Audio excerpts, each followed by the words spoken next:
Alright, so I'm back again. SUMARI Dark Arts, 68th video, I guess. This video might seem a little shaky because I actually have to hold the camera. And yeah, I don't have nothing to set it on like I had last time. And I left the office without bringing my bag and all this other stuff that I could put the camera down on. So I'm gonna try to keep the camera shaking around to a minimum. Try to keep my hands steady enough. So look, this is going to be a short one. I figure a short video is better than no video, I guess, right? So, let me two-handed here. So, basically, what I'm going to get to in this video is, last night I was doing some thinking, and I know a lot of people still have these connections to these magical symbolism dealing with magic and, mythology, mythological creatures, artifacts, items, all those type of things in those categories. And this is what I want to basically say, is that why is it through the endless time span of years, or the illusion and concept of time, do we still have these concepts of things like magical rings, power spots, sacred jewelry, sacred artifacts, sacred locations, which I've gotten to in other videos in the past. I'll probably have to touch up on those again because it's been a long time. It's probably when I first started out. But basically videos dealing with, well, they call them power spots in this reality, but I got to get into like terms and all these things, but let's keep it simple for now. Power spots. And basically, yeah, why have these ideas stuck around, man? I mean, why have they continued for all this time? And it's a very simple thing to comprehend what is really going on here. This is where I'm going to take you. All right, we are finally initiating, or I'm initializing. We're going into like the next step of more heavier shit to deal with. So we've already covered from all my videos the concept that, space and time, all time is happening simultaneously. So past, present, future is all happening at once. There is no past, present, or future because it's all just happening at one time across reality. So when you have, for example, okay, let's just say, for example, we'll go with spots first. You have a place, right? And this place is supposedly a power spot. People go there, they travel, which, I haven't been home in a minute, so I'm going by what I see over here. People call them power spots. And people travel very far distances to get to these places. And basically, Japan's not really a religious country, but on the same level as, like, say, America would be, or some of the Middle Eastern countries, but they have a certain take on spirituality, but not as serious as it is in other countries. But anyway, so they travel these power spots, right, hoping to gain power. That's what's called a power spot. But what is actually happening? And now I'm going to break it down to you from a SUMARI's perspective.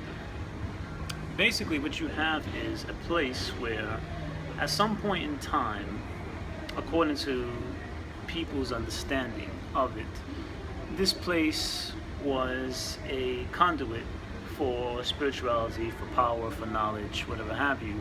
And people gathered to these places, put forth a lot of energy. Maybe something happened, something could have happened at this place that people feel that it gives power off. A memorable event that took place at another location, in a distant time. But anyway, so you gather at this place and people pray, they chant, they do whatever they have to do. But what exactly is happening is that, let's just take this for example. I'm just doing a hypothetical now. Let's say, for example, this place used to be a place of worship. Take the pyramids, for example. Okay, we take the Great Pyramids of Egypt and Kemet, and we'll go with that, right? Which is still considered a power spot as well. So if the people believe that all of these great events happen at this one location, and there was ceremonies, sacrifices, if there were sacrifices, I'm not saying a sacrifice at the pyramids, but I'm just making an example, and great spiritual knowledge was being handled and passed on and given, the gods touched down on this sacred spot, what happens is that event is still happening right now because there is no time. So when you look at the nature of time and reality through the perspective of so-called human lenses, you put up these barriers. But that event is still carrying on. The ancient Egyptians, when you visit the pyramids, when you visit Stonehenge, when you visit any of these sacred sites, that event, or whatever event that was said to have taken place, or whatever event you believe that have taken place there, is happening at the same time, simultaneously, that you go there. So what you have is these so-called ancient beings in the past conducting their practice, prayer, ritual, knowledge, information, all these things going down, and you're in the same spot. So technically, your energy is linking up with their energy, and because energy is not restricted by the physical laws of nature and its physical reality, there's a give and take. So this is why they say at these destination points of power spots, why can knowledge be accelerated? How can knowledge be gained? It's because you are tapping into that stream that's happening at that same point, but in another reality. So we've gone before into that time and different, concepts of time, and other times and dates are just simply other moment points that are still happening simultaneous with us. So what I'm trying to say is that you're pulling the power from that point of that so-called past into your moment point, and depending on the level of your understanding and your level of ability, you can tap into that stream, you know what I'm saying, and you can pull the information from that. So another example now, let's say, okay, I have these, I can't show you now because I'm looking one-handed the camera here, but I have these snake bones that I wear, right? And people say, oh, why are you wearing snake bones and shit, but I wear them for many reasons that are personal to me. We don't have to get into why. I have my reasons why I wear them. You find your reasons. But, I wear these snake bones, and just as an example, I'm not saying I do this, I'm not saying I don't do this. You find your way. Don't copy me, but I'm just giving an example. There's a lot of cultures where they use bones, skull. It could be human skulls, could be animal skulls, could be bones from animals, could be teeth from animals, fangs, anything. But why do they hold on to these? For spiritual power, for knowledge?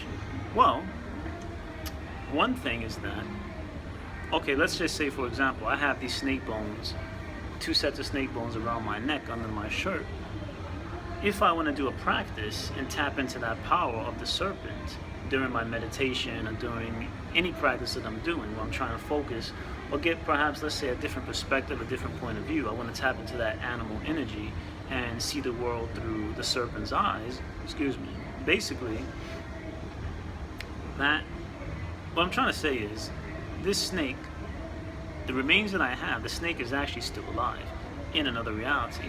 So if you want to think about past, present, and future, that so-called past, where the snake was alive, it actually is still alive, but I'm holding on to its remains. I'm holding on to the bones right now, but I'm still tapping into that energy. That's like, say, right now, someone could have my skull in a future, in another timeline, channeling my power. You know what I'm saying?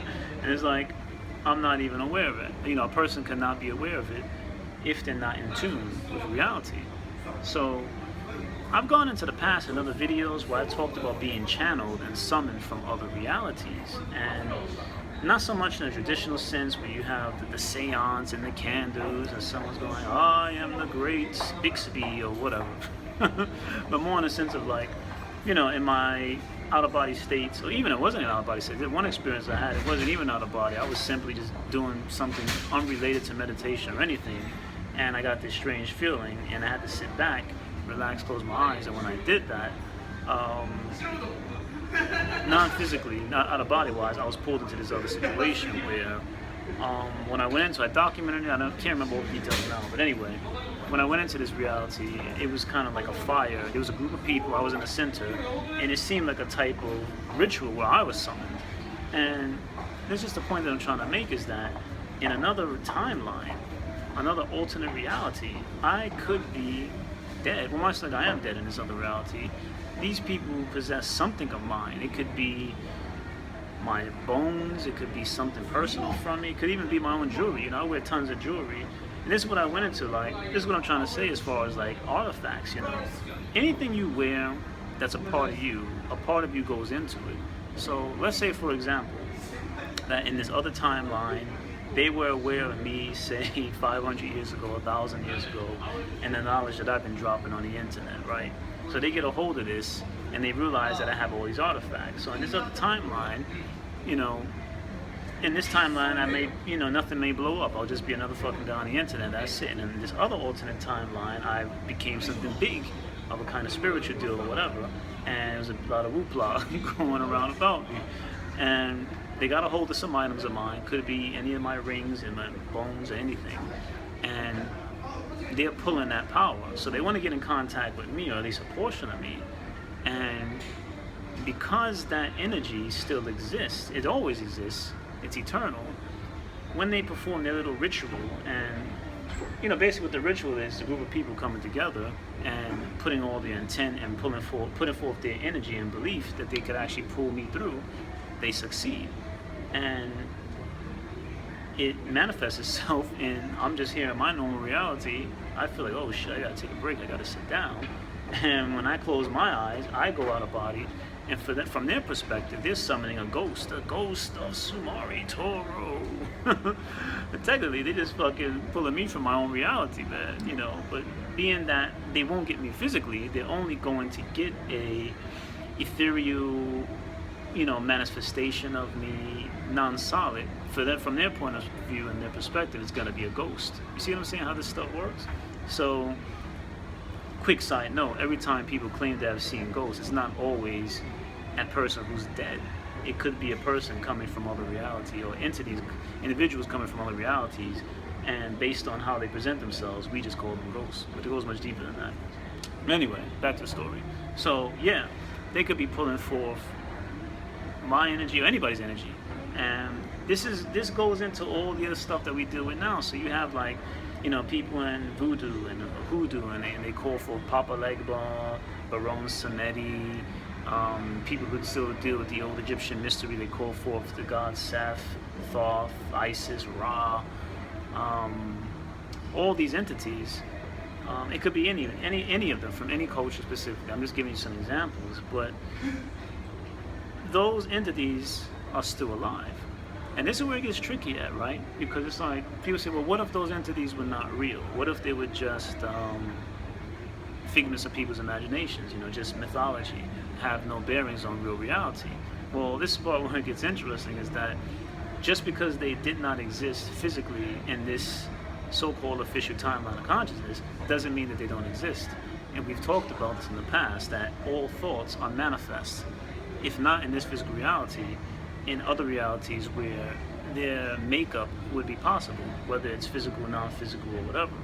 So just say, for example, if the great god Seth of Egypt, who's in charge of, you know, darkness and, you know, the desert and thunder and lightning and the god of all these things, even if he wasn't real, it is real.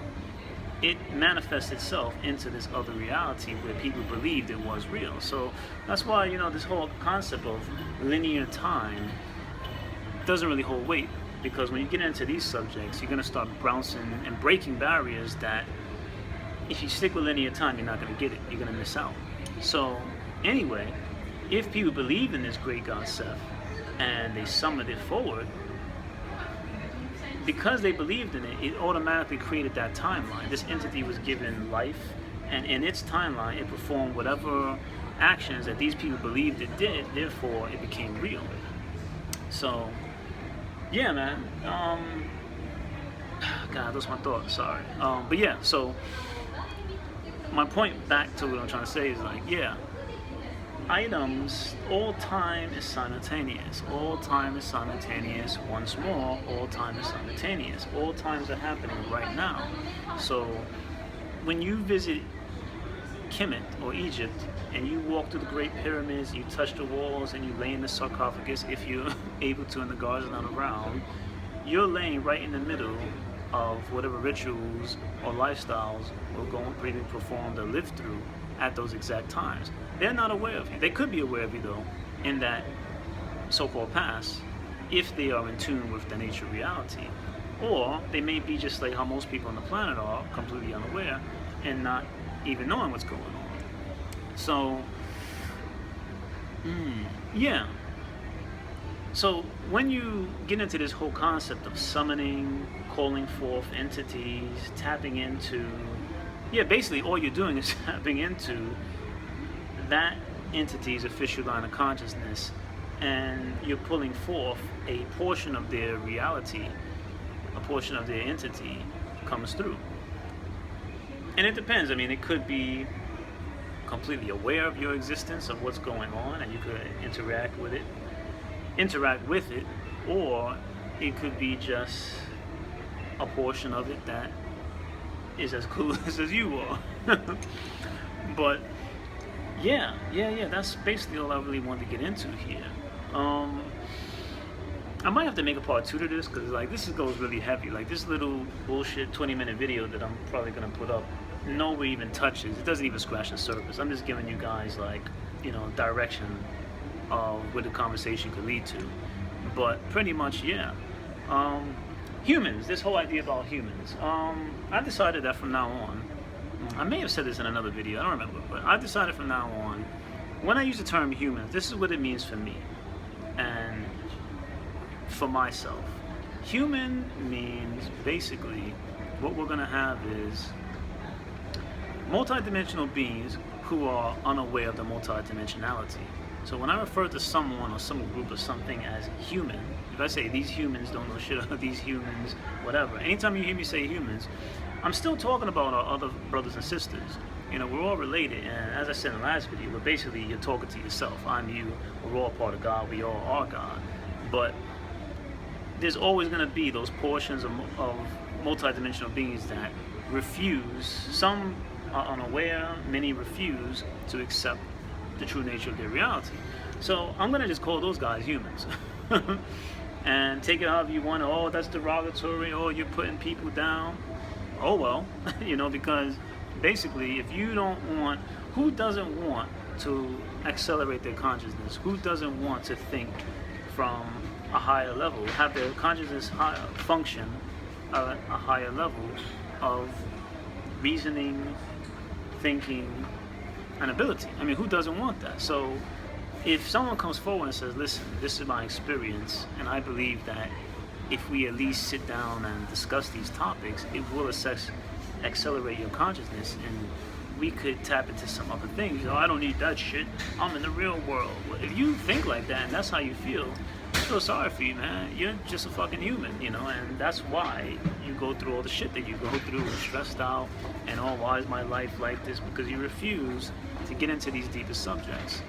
Comedy's nice, TV, Hollywood movies, all these things are nice, but you can't keep dwelling on that only and say you're confused when life doesn't go the way that you think it should be going, or when things happen, you can't comprehend it because of your refusal to tap into, much, God, a deeper level of thinking. So, where else do I want to take this at? So I can't take too long, I gotta get back. But, so that's what humans means from now on, from these videos throughout. If you hear me talk about humans, like I said, still talking about our fellow brothers and sisters, multidimensional beings, but they just refuse to fucking wake up. And we can't stick around and wait for them. Like, we can't hold ourselves back. And that's another point why people get stressed, right? It's like you end up on this journey, you have all these experiences, and then you get stressed out because other people can't see what you see. And it's quite natural. If you have something that's beautiful or some powerful information and it's benefiting you, it's quite natural you want to pass it on to other people. But the bottom line is that everybody's just not interested, man.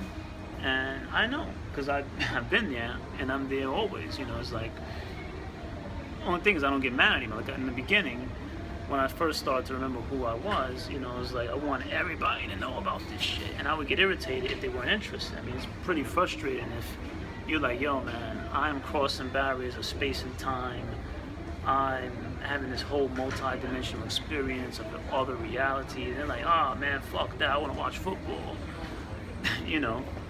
So I talked about this in the past, that multidimensional beings, usually our stress come from not so much as usual stress, but it usually comes from other areas, dealing with things like just people who don't want to grow, people who don't want to accelerate, man.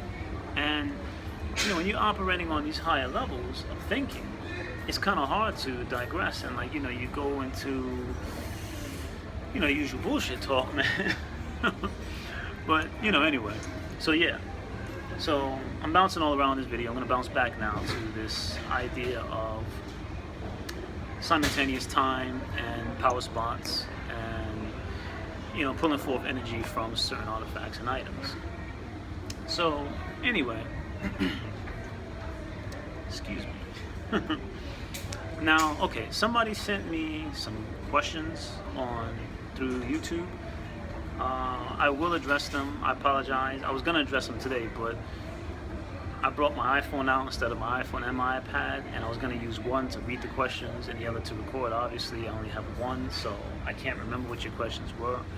They seem pretty good, pretty valid, so I will address them perhaps in the next video.